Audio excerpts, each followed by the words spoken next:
तुम्हाला देखील गुरुपौर्णिमेनिमित्त 1 दिवसाचे स्वामी चरित्र सारामृत या ग्रंथाचे पारायण करायचे असेल तर ते कसे करावे? नियम कोणते असणार आहे? एका दिवसासाठी आपण पूजा कशी मांडायची, कधी उचलायची, उद्यापन कसं करायचं, त्याचप्रमाणे कोणत्या चुका करायच्या नाहीत आणि सेवा कशी करायची या विषयाची संपूर्ण माहिती आपण या व्हिडिओमध्ये पाहणार आहोत. नमस्कार. श्री स्वामी समर्थ. सर्वांना गुरुपौर्णिमेनिमित्त स्वामी चरित्र सारामृत या ग्रंथाचे पारायण करण्याची सेवा करायची असेल तर काय करावं याची संपूर्ण माहिती आता आपण बघणार आहोत.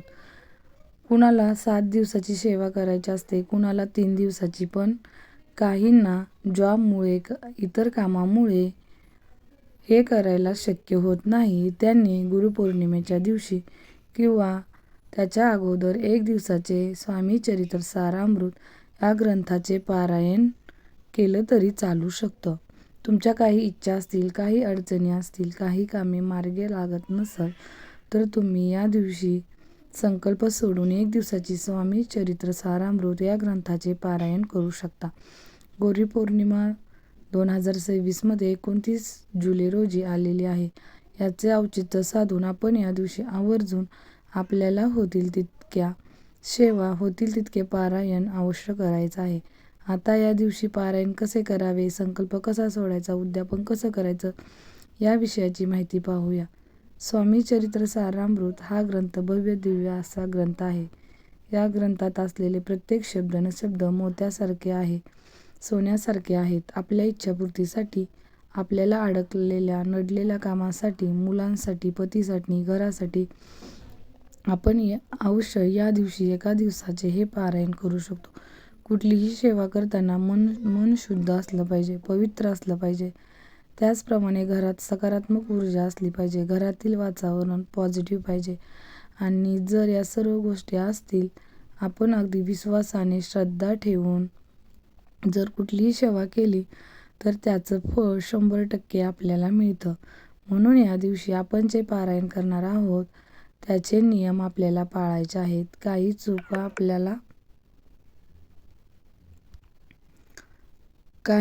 आपल्याला करायच्या नाहीत. गुरुपौर्णिमा आहे त्यामुळे सकाळी लवकर उठायचं आहे. उंबरठ्यावर हळदीचं लेपन करायचं, घर स्वच्छ करून घ्यायचं, देवपूजा करून घ्यायची. त्यानंतर आपण पारायण करायचं आहे. आता बघा, सकाळी जर तुम्हाला काही कामं असतील तर तुम्ही ती उरकून घेऊ शकता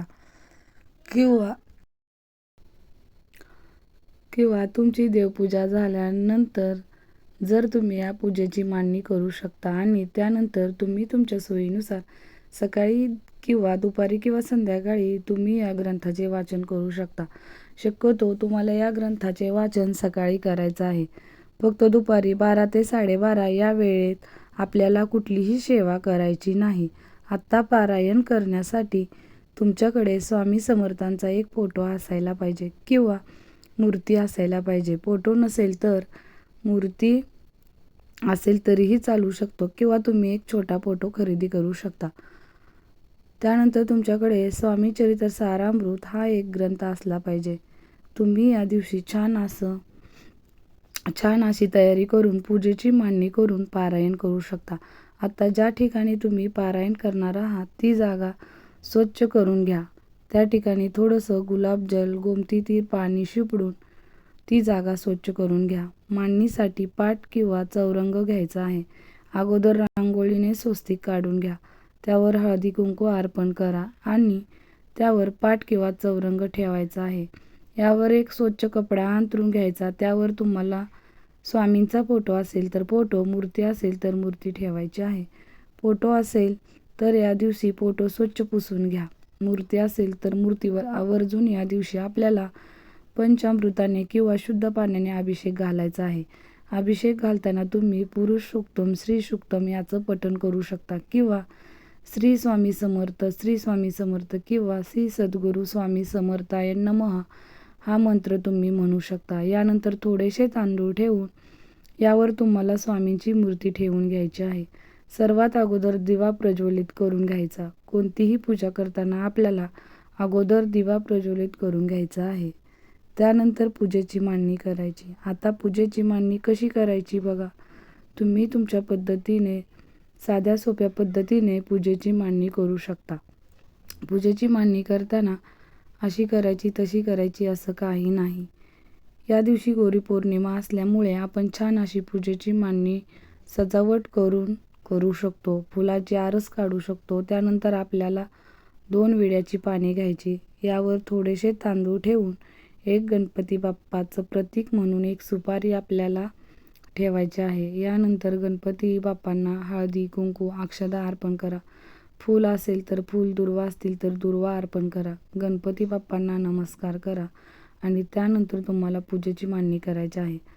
आता यानंतर मूर्ती असेल तर मूर्ती, फोटो असेल तर फोटोला हिना अत्तर लावा, अष्टगंध लावा, पिवळी फुले अर्पण करा, चाफ्याची फुले अर्पण करा. मूर्ती असेल तर वस्त्र घालून घ्या, अलंकार घालून घ्या. फोटो असेल तर फोटोला हार घाला, फुलं अर्पण करून घ्या. त्यानंतर आपल्याला घंटी असेल तर डाव्या हाताला घंटी आणि उजव्या हाताला शंख ठेवायचा आहे. एका लोट्यात पाणी भरून ठेवायचं आहे. एका वाटीमध्ये खडीसाखर, दूध, साखर, ड्रायफ्रूट्स आपल्याला ठेवायचे आहेत. त्यानंतर तुमच्याकडे फळे असतील तर तुम्ही फळे पण ठेवू शकता. स्वामी समोर एक नारळ घ्यायचा आहे. नारळावर एक फूल घ्यायचं. 11 रुपये दक्षिणा ठेवायची. आपल्याला फूल, नारळ, 11 रुपये दक्षिणा स्वामीच्या फोटोसमोर किंवा मूर्तीसमोर ठेवायचे आहे. आता या नारळाचं काय करायचं या व्हिडिओच्या शेवटी आपण पाहणार आहोत. यानंतर धूप-दीप प्रज्वलित करून घ्या. धूप-दीप तुम्हाला ओवाळून घ्यायचा आहे. त्यानंतर स्वामी चरित्रसार अमृत हा ग्रंथ तुम्हाला एका पाटावर ठेवायचा आहे. पाटावर ठेवताना खाली एखादा कपडा अंथरून घ्या. त्यावर ग्रंथ ठेवा आणि नमस्कार करा. सर्वात अगोदर संकल्प सोडायचा आहे. संकल्प सोडण्यासाठी तुम्ही एक ताट किंवा तामण घ्या. उजव्या हातात तुम्हाला पाणी घ्यायचं आहे. त्यामध्ये हळदी, कुंकू, अक्षदा, फुलं टाकायची व तुम्हाला तुमचं नाव सांगायचं आहे. सांगितल्यानंतर तुम्हाला तुमचं गोत्र बोलायचं आहे. गोत्र माहीत नसेल तर तुम्ही गशप गोत्र असं शब्द वापरायचा. त्यानंतर तुम्ही जी सेवा करणार आहात ती सांगायची आहे. तुमची जी इच्छा असेल ती तुम्हाला सांगायची आहे. जसं की गुरुपौर्णिमेनिमित्त मी 1 दिवसाचे स्वामी चरित्रसारामृत या ग्रंथाचे पारायण करत आहे आणि त्यानंतर मी या इच्छेसाठी हे पारायण करत आहे. तुम्हाला तुमची इच्छा सांगायची आहे. ही इच्छा माझी पूर्ण होऊ दे, अडचणी दूर होऊ देत अशी प्रार्थना तुम्हाला करायची आहे आणि हे पाणी ताटलीमध्ये सोडून द्यायचं. आता हे पाणी तुळशीचं झाड सोडून कुठल्याही झाडाला तुम्ही टाकू शकता. आता हा संकल्प सोडून झाला. संकल्प फक्त एकदा सोडायचा असतो. यानंतर तुम्हाला सेवेला सुरुवात करायची आहे. आता जर तुम्ही इच्छापूर्तीसाठी सेवा करत असाल तर तुम्हाला सेवा करताना काही नियम पाळायचे आहेत, जे की आपण पुढे पाहणार आहोत. तुम्हाला सर्वात अगोदर 1 वेळा स्वामी स्तवन पठण करायचं आहे. त्यानंतर चरित्रसारामृत या पोथीतील ग्रंथातील 1 ते 21 अध्याय एका बैठकीत वाचन करायचे आहेत. बघा, जवळजवळ 1 ते 1.5 तास याला लागतो. नवीन असाल तर जास्त वेळ लागेल, जुने असेल तर कमी वेळामध्ये पूर्ण होईल. त्यानंतर 11 माळ श्री स्वामी समर्थ या मंत्राचा जप करायचा आहे. 11 वेळा तारक मंत्र म्हणायचा आहे. या पद्धतीने आपल्याला ही सेवा करायची आहे. यानंतर पुन्हा स्वामी चरित्रसारामृत या ग्रंथाला नमस्कार करा आणि हा ग्रंथ झाकून ठेवायचा आहे. स्वामींना मुजरा करायचा, पुन्हा प्रार्थना करायची. तुम्ही जी काही इच्छा बोलली असेल ती सांगायची. ही इच्छा पूर्ण होऊ दे अशी प्रार्थना तुम्हाला करायची आहे. त्यानंतर तुम्हाला स्वामींची आरती करायची आहे. आरती अगोदर गणपती बाप्पाची आरती म्हणा. त्यानंतर तुम्हाला जे हवे असेल ती स्वामी समर्थांची आरती तुम्ही म्हणू शकता. तुम्हाला दत्ताची आरती करायची असेल तर दत्ताची आरती करा, देवीची आरती करा. त्यानंतर घालीन लोटांगण ही प्रार्थना म्हणा. अशा पद्धतीने आपल्याला ही सेवा करायची. आता आपण स्वामी चरित्रसारामृत हा जो ग्रंथ ठेवणार आहोत, या ग्रंथाच्या सेवेची सुरुवात करण्या अगोदर अष्टगंध लावून, धूप-दीप लावून, अक्षदा अर्पण करून, फुलं अर्पण करून पूजा करायची आहे. ग्रंथ वाचून झाल्यानंतर देखील या ग्रंथाला नमस्कार करायचा आहे. आता यानंतर संपूर्ण दिवसभर आपल्याला उपवास करायचा आहे. बघा, संपूर्ण दिवसभर उपवास करायचा, त्याचप्रमाणे कोणत्या चुका करायच्या नाहीत. आपण जर हे पारायण इच्छापूर्तीसाठी करत असाल आणि एकाच दिवसाचं करत असाल तर आपल्याला हे नियम आवर्जून पाळायचे आहेत. सर्वात प्रथम हे वाचन एका बैठकीत पूर्ण करायचं आहे. एका बैठकीत हे वाचन पूर्ण करण्याचा प्रयत्न करताना, वाचन करताना अगदी तालात सुरुवात वाचन करायचं आहे. हळू आवाजात मोठ्याने ओरडून वाचायचं नाही. वाचताना पटापट घाईघाईत वाचायचं नाही. आपल्याला एक एक शब्द यातला समजला पाहिजे या पद्धतीने वाचन करायचं. वाचन करताना कोणाशी बोलायचं नाही, उठायचं देखील नाही. तहान लागत असेल तर आपण पाणी पिऊ शकता. पाणी देखील आपण अगोदर आपल्या बाजूला घेऊन बसायचं आहे. त्यानंतर फोन जर आला, मोबाईल वाजला तरी सर्व गोष्टी आपल्याला बाजूला ठेवायच्या आहेत. पारायण करताना हातात 2 काचेच्या बांगड्या असाव्यात. कपाळाला हळदी कुंकू लावून घ्यायचं आहे. पदर डोक्यावर, ड्रेस असेल तर ओढणी घ्यायची डोक्यावर आणि त्यानंतर आपल्याला वाचन करायला सुरुवात करायची आहे. आता या ठिकाणी संपूर्ण दिवसभर अखंड दिवा प्रज्वलित देखील करू शकता. पारायण करत असताना किंवा या दिवशी चुकूनही आपल्याला घरात वादविवाद करायचे नाहीत, क्लेश करायचा नाही. घरात शांतता ठेवण्याचा प्रयत्न करा. चुकूनही या दिवशी मांसाहार घरात करायचा नाही किंवा घरात खायचा देखील नाही. त्याचप्रमाणे या दिवशी आपल्याला ब्रह्मचर्याचे पालन करायचं आहे.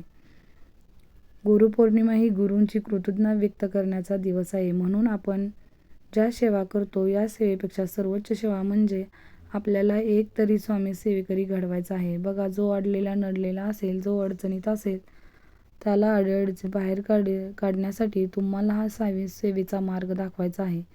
तुम्हाला या स्वामींच्या केंद्रात घेऊन जायचं आहे. त्याचप्रमाणे या ज्या काही सेवा तुम्ही करणार आहात त्या देखील त्याला सांगायच्या. त्यांना देखील पारायण करायला सांगून त्याच्या अडचणी दूर करण्याचा प्रयत्न करायचा आहे. या दिवशी आपण या सेवा करू शकता. जर का 21 दिवसाचं पारायण करत असाल, 11 दिवसाचं पारायण करत असाल, 1 दिवसाचं जरी पारायण करत असाल तरी तुम्हाला सांगता गुरुपौर्णिमेच्या दिवशी करायची आहे. उद्यापन म्हणजे ही खूप मोठी गोष्ट नाही. साध्या सोप्या पद्धतीने देखील तुम्ही उद्यापन करू शकता. गुरुपौर्णिमेचा उपवास काही सेवेकरी करत असतील तर तुम्ही तुमच्या सेवेकरी करत नाही, तुमच्या इच्छेनुसार उपवास करू शकता. बघा, आता स्वामींना नैवेद्य अर्पण कसा करायचा. स्वामींच्या नैवेद्यासाठी गोडाचा स्वयंपाक किंवा पुरणपोळीचा स्वयंपाक केला तरी चालू शकतो. डाळ भात, वरण भात, चपाती, भाजी असा नैवेद्य दाखवून तुम्ही आरती करून उद्यापन सांगताही करू शकता. 1 दिवसाचं पारायण अशा पद्धतीने करा. तुमच्या काही अडचणी, प्रॉब्लेम असतील तर नक्की दूर होतील. व्हिडिओ आवडला तर व्हिडिओला लाईक, शेअर नक्की करा. सर्वांना श्री स्वामी समर्थ. सर्वांच्या इच्छा पूर्ण होत ही स्वामीचरणी प्रार्थना.